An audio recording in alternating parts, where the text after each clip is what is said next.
जो बयान आया है वो नाना पटोले का, महाराष्ट्र में कांग्रेस के अध्यक्ष हैं। उन्होंने कहा कि जब हम सरकार बनाएंगे तो इस मंदिर को फिर से पवित्र करवाएंगे, इसको गंगा जल से धोएंगे। पहले अपने आप को तो पवित्र कर लें।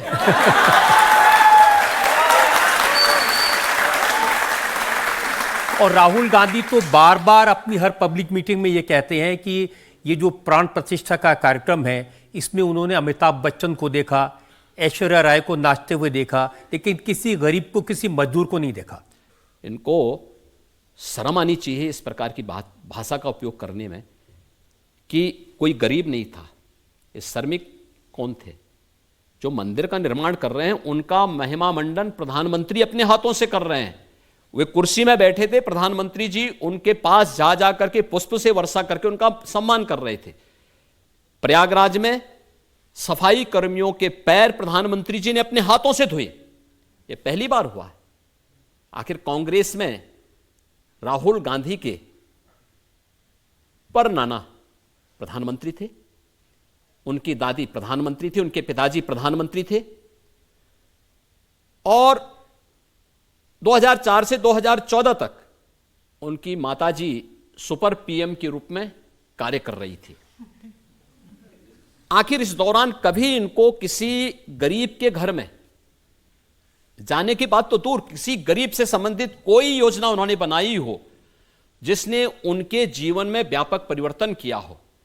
नहीं किया। राहुल एंड कंपनी, ये लोग मंदिर क्या जाएंगे? तो देखा ना 2000 गुजरात के चुनाव के दौरान उनको यह तक नहीं मालूम था कि मंदिर में जाना कैसे बैठना है। ऐसे लगता था जैसे कोई नमाज पढ़ने के लिए गया हो। तो पुजारी ने समझाया, कहा भैया ये मंदिर है, मस्जिद नहीं है। पालती मार करके बैठिए, पूजा करना है तो पालती मार करके बैठा जाता है। ये कोई जो है नमाज पढ़ने का वो नहीं, मुद्रा नहीं यहां बनानी है। अब जिनको ये भी संस्कार न हो वे राम मंदिर के बारे में चर्चा करें। जिनका खानदानी इतिहास है राम मंदिर के विरोध का, वे भारत की आस्था को क्या जान पाएंगे? और आज से ऐसा थोड़े पहली बार हो। वो शिकायत कर रहे हैं कि राष्ट्रपति द्रौपदी मुर्मू को प्राण प्रतिष्ठा के कार्यक्रम में इसलिए नहीं आमंत्रित किया क्योंकि वो एक आदिवासी हैं। पहली बार देश के अंदर एक आदिवासी महिला देश की राष्ट्रपति बनी है। वह किसके कारण? प्रधानमंत्री मोदी जी के इनिशिएटिव लेने के कारण कि समाज के अंतिम पायदान पर बैठे हुए, अंत्योदय से अमृतोदय की यात्रा है हमारी, अंतिम पायदान पर बैठे हुए व्यक्ति को भी सत्ता के सिंहासन पर बैठने की स्थिति है। मैं पूछना चाहता हूं, राहुल गांधी से पूछना चाहता हूं, भाई मैं स्वयं की बात करता हूं, मैं तो एक सामान्य परिवार में जन्म लिया था। हमने कभी मुख्यमंत्री बनने की सोची ही नहीं थी, कभी नहीं सोची थी, कभी नहीं हम लोगों के मन में था ये। आज मुख्यमंत्री के रूप में हम जनता जनार्दन की सेवा कर रहे हैं।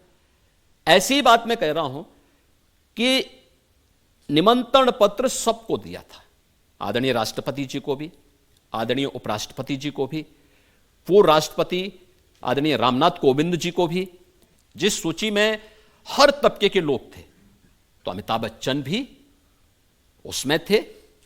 और मुझे लगता है कि हमें उनकी कला पर सम्मान का भाव रखना चाहिए। नहीं, ऐश्वर्या राय तो नहीं थी लेकिन उनको दिखी। मैं क्या कर, देखिए उनकी दृष्टि ही वैसी है, दृष्टि दोष इसी को कहते हैं। दृष्टि दोष ऐसे, अगर ऐश्वर्या राय जी भी रहती तो अच्छी बात होती।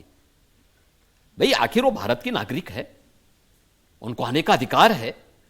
और क्या अमिताभ बच्चन की कला और कला जगत में उनके योगदान को आप विस्मृत कर लेंगे? और अगर विस्मृत कर रहे हैं तो क्यों कांग्रेस ने उन्हें चुनाव लड़ाया था प्रयागराज से?